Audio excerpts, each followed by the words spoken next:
ಈಗಾಗಲೇ ಲೋಕವನ್ನೇ ಗೆದ್ದವನಾಗಿದ್ದೇನೆ. ಆದರೆ ನೀನು ನನ್ನನ್ನು ಹಿಡಿಸುವುದಕ್ಕಾಗಿ ಬಂದೆಯಾ? ಹೌದು. ಒಳ್ಳೆಯ ಮಾತಿನಿಂದ ಹೇಳುತ್ತಿದ್ದೇನೆ. ನಿನಗೆ ಬದುಕಬೇಕೆಂಬ ಆಸೆ ಇದ್ದಾರೆ. ನನಗೆ ಸ್ವಲ್ಪ ಅಧಿಕಾರವನ್ನು ಬಿಟ್ಟುಕೊಡು, ಇಲ್ಲ ಮಾತ್ರ ನಿನ್ನನ್ನು ಕೊಂದೇನು.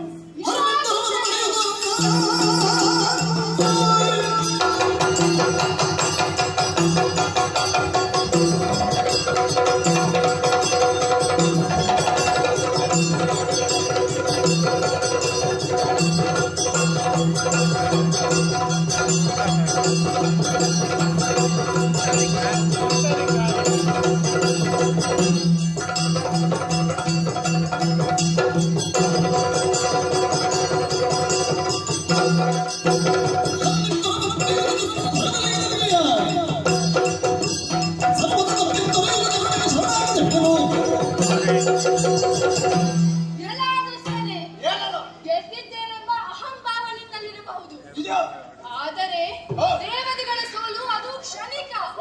ಅವರನ್ನು ಗೆಲ್ಲಿಸಿಕೊಳ್ಳಲು ಲೋಕಾಧ್ಯಕ್ಷನಾಗಿ ನಾನವರೊಂದಿಗೆ ಇದ್ದೇನೆ.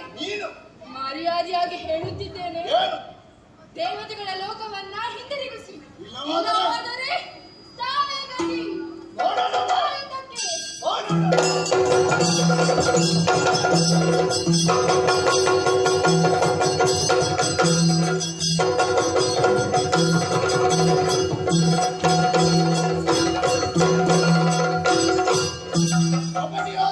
ಓಡಿ ಹೋಗಿದ್ದಾನೆ.